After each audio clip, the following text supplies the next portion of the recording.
From Forest City to Farmville, you're listening to the WUNC Politics Podcast. I'm Colin Campbell, WUNC's Capitol Bureau Chief. The 2026 North Carolina primary is almost here, and so for this week's episode, we're taking a closer look at four of the biggest races on the ballot, from the U.S. Senate to a legislative primary with major stakes. For that, I'm turning the hosting chair over to my editor, Dave DeWitt, who spoke with me and my colleague Adam Wagner about what we're watching. These conversations first aired on the radio, but we're putting them together here in case you missed them. Here's Dave. The race to succeed Thom Tillis as one of North Carolina's U.S. senators is expected to be one of the most expensive campaigns in the country between now and November. And while there are numerous declared candidates from both parties, there are also clear frontrunners for the Democratic and Republican nominations. Democrat Roy Cooper, the former governor, has 5 opponents in the primary, none of whom have served in office or appear to be mounting serious campaigns.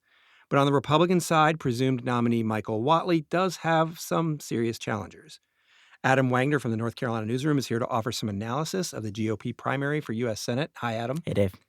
Let's start with Michael Whatley. He's the Donald Trump-endorsed candidate in this race, and that matters a lot, doesn't it? It certainly does. So the Trump endorsement seems likely to be the factor that will determine this race.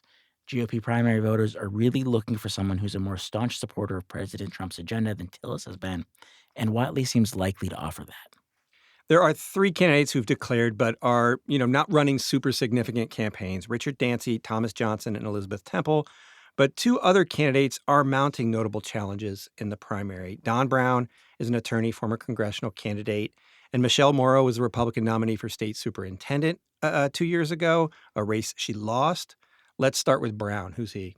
Brown is a retired Navy JAG officer and an author. He's done legal work on a number of high-profile GOP causes in recent years. That includes opposing COVID-19 mask mandates, defending soldiers accused of war crimes, and defending people accused of storming the Capitol on January 6, 2021.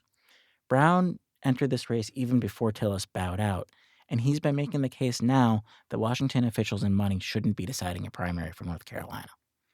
Morrow's a controversial candidate. She jumped into this race on the last day of candidate filing. Remind us of who she is and why she says she's running. Sure. So Michelle Morrow is a controversial figure in North Carolina politics.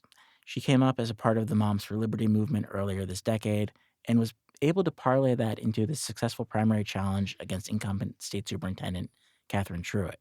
Morrow went on to lose to Mel Green in the general election, and she doesn't seem to have gained the same momentum this time around. During that campaign, it came out that Morrow had made a number of remarks calling for the executions of prominent Democrats over the years. Do any of these candidates, the 3 main ones we've mentioned here for the GOP, do they have any significant policy differences that will resonate with voters? Not really. So the goal, as in any GOP primary, is to be the candidate that most aligns with the Trump agenda. What can we tell about their campaigns and level of support from their fundraising reports? Whatley is really pulled ahead here. He has millions of dollars raised across an array of committees and super PACs that include support from corporate donors in North Carolina, but also from across the country. He has donors from Texas and California and all these other states. Whatley has also received money from Senate Republicans' campaign apparatus and from the committees associated with several sitting senators. That shows that D.C. Republicans are really behind this campaign and not some of the others. Morrow and Brown haven't raised anywhere near that amount of money, and that's shown in the campaigns that they've been able to mount. Whoever wins in the primary, this is going to be an expensive and contentious campaign for U.S. Senate between now and November. When you look ahead, what are your thoughts on what to expect? So as far as the primary is concerned, Whatley is very much the front runner, and that's showing up in his fundraising numbers. The key thing once we get past the primary is how he uses that money to kind of define himself to North Carolina voters. Whatley's an experienced party operator. He's an experienced fundraiser. He's well known inside political circles. That doesn't mean that he's a known quantity as a candidate. And assuming he emerges from this primary field, he's almost certain to face Roy Cooper, who's perhaps the most well-known quantity in North Carolina politics. It's going to be interesting to see the story Whatley tells voters about himself once we move into the general election. And Roy Cooper has never lost an election in North Carolina or anywhere else. Last fall, Republicans in the North Carolina legislature successfully passed a highly gerrymandered map of U.S. House district seats. It was designed and stated clearly to elect more Republicans from the state.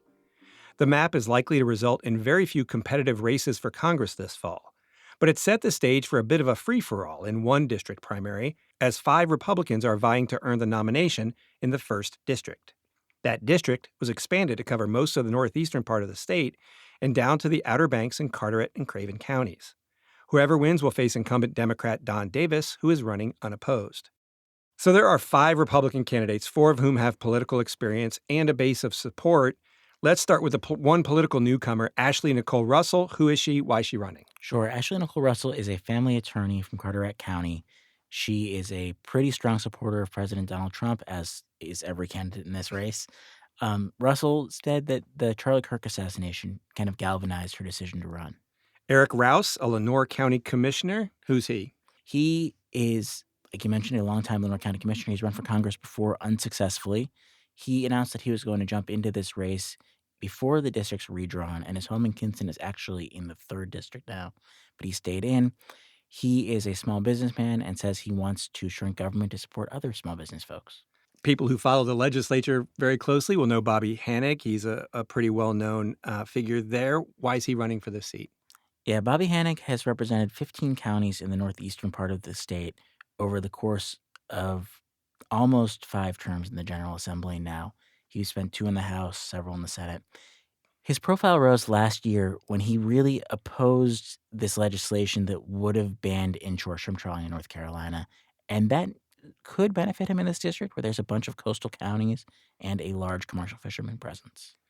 Asa Buck is a 6-term Carteret County sheriff.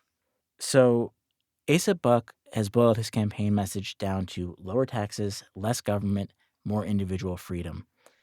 Like every other candidate in this race, Buck is focused on shrinking federal government. That means shrinking taxes. And he is a strong supporter of the Trump administration's approach to immigration enforcement. And Lori Buckhout is the only candidate who has previously run for Congress in this district, losing this race to Don Davis 2 years ago. Remind us who she is.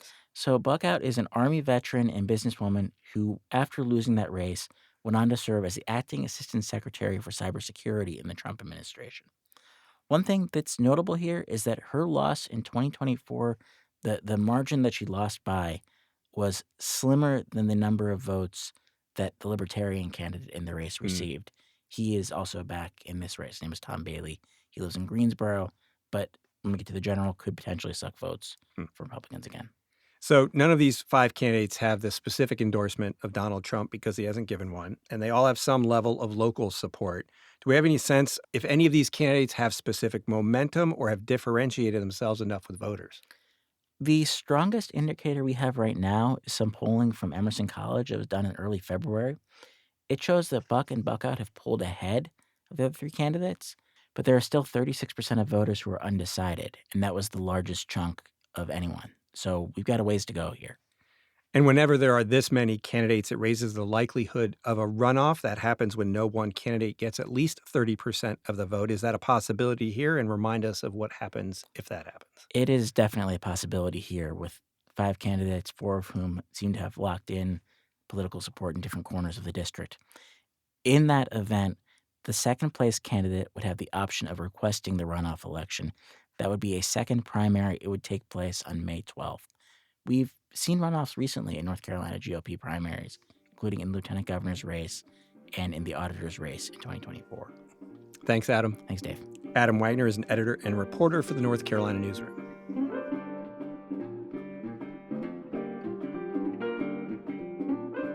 North Carolina's 4th congressional district spans Durham, Chapel Hill, and western Wake County. It's highly gerrymandered, as Republican lawmakers shoehorned as many Democratic voters into it as possible. The result is that whichever Democrat wins the primary on March 3rd will very likely coast in the general election. Valerie Foushee has served the district for 2 terms. She's being challenged by Durham County Commissioner Nida Alam. WUNC News Capitol Bureau Chief Colin Campbell is here to discuss the Democratic primary race in the 4th Congressional District. Hi, Colin. Hi, Dave.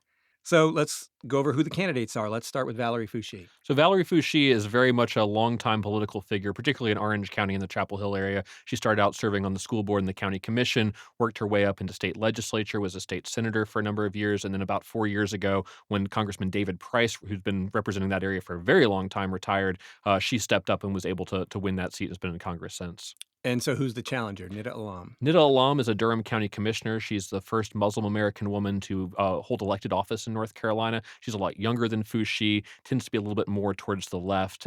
She ran for this seat against Foushee 4 years ago, lost, but is now running again and potentially has a little bit more record to run on in terms of how long she's been in local politics. And you hinted there at sort of where they fall maybe in this sort of, partisan sort of spectrum. But there are key differences between two people who are seemingly progressive Democrats. Yeah, I mean, some of it's style. Alam is younger. She takes a more forceful, outspoken approach. But there are some policy differences on some pretty key national issues. One of them being immigration. Alam has been out there sort of criticizing the ICE enforcement around here. She says ICE should be abolished. Foushee, on the other hand, also very critical of ICE, but says that it should be defunded and there should be some major reforms made to the agency. Then you have the issue of the Middle East. Alam, who is Muslim, is very much pro-Palestinian, very critical of Israel, calls their action in Gaza a genocide. Foushee has been aligned with the pro-Israel group AIPAC in the past, got a lot of funding for them before, taken some trips to Israel and come under fire for that. So certainly some not huge differences, but sort of some stylistic and issue-based differences between these two. So Foushee took AIPAC money. She now doesn't take it, but fundraising does again sort of show us who the support is coming from. Yeah, so they're evenly matched in terms of what they've raised, but a lot of the ads that people are seeing in this district are coming from outside groups. And whereas before Foushee seemed to be the beneficiary from that, now it seems to be more on Alam's side. There's a group that I really can't find any useful information about called American Priorities. They're spending $500,000 on ads promoting Alam and attacking Foushee. So a lot of other groups outside of this district, outside of North Carolina, that want to have a say in who represents this district and what brand of Democrat is coming into Congress from this area. And this district is a little different than it was. It's still the 4th district, but some places are no longer in the 4th and some places are added. How has that map changed and what difference might it make? Yeah, so this was part of the redistricting a couple years ago where the blue districts got even bluer in an effort to create more Republican seats in other parts of the state. So this district lost some of the rural counties up by the Virginia border. Those were counties where Alam did really poorly in the past, and instead it's a little bit more triangle-centric. It's still got Chapel Hill and Durham, but you add parts of Chatham County, you add parts of southwestern Wake County like Apex, Fuquay-Varina. So a sort of area where a Democrat's going to get 70% of the vote at the end of the day. Finally, endorsements are likely to play a pretty key role in this race. Who's supporting Alam and who's backing Foushee? So Alam's got an interesting supporter in Senator Bernie Sanders, who came to Durham recently to do a rally for her. She's also got a few other left-leaning groups like the AFL-CIO, the labor group. On the other side of the aisle, other side of the coin, Foushee has backing from pretty much from a lot of the establishment Democrats, like former Governor Roy Cooper, current Governor Josh Stein, a whole host of legislative leaders and other folks that are prominent in the Democratic Party. So a lot of people weighing in on this race.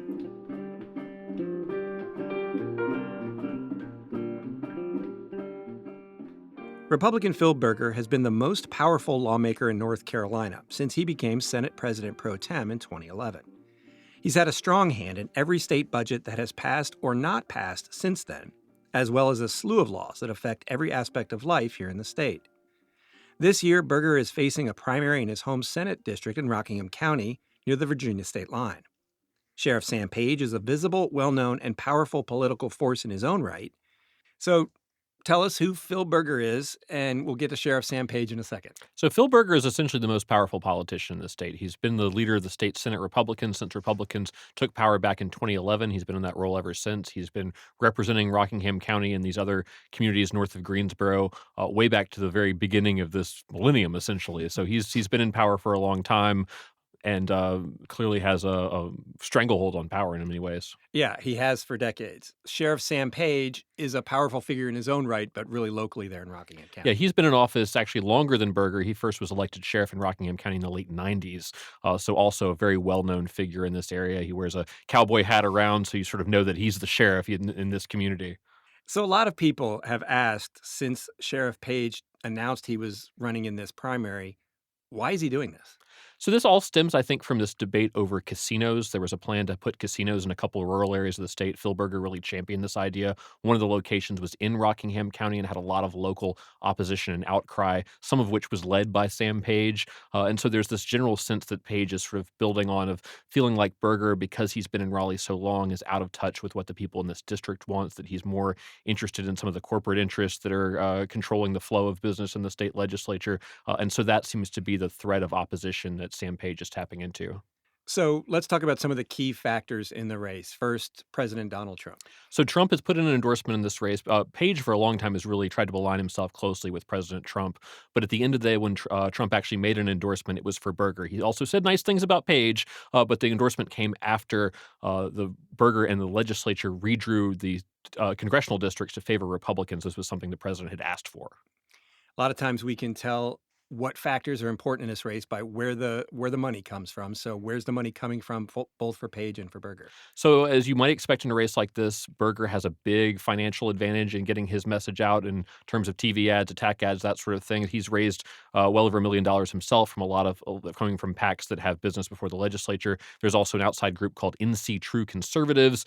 They've raised more than $2 million, and a lot of that has been flowing through this national group that represents Republican state lawmakers, on which Berger is a board member. So certainly all of his allies are coming together to try to keep the seat in his hands.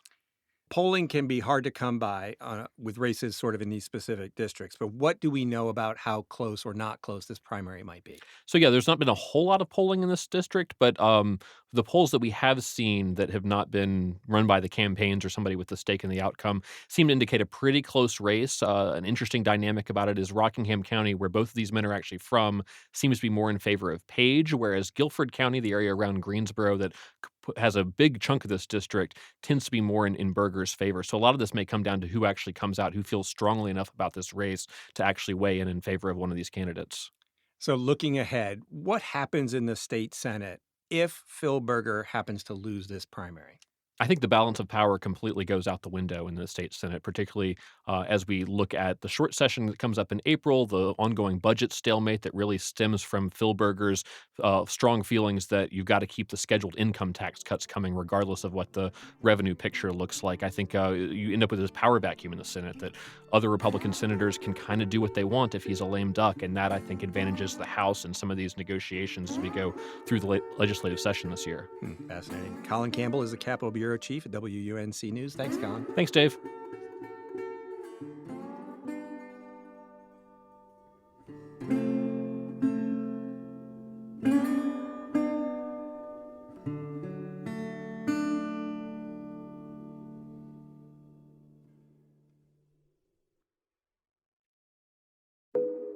Each story you hear on Planet Money starts with a question.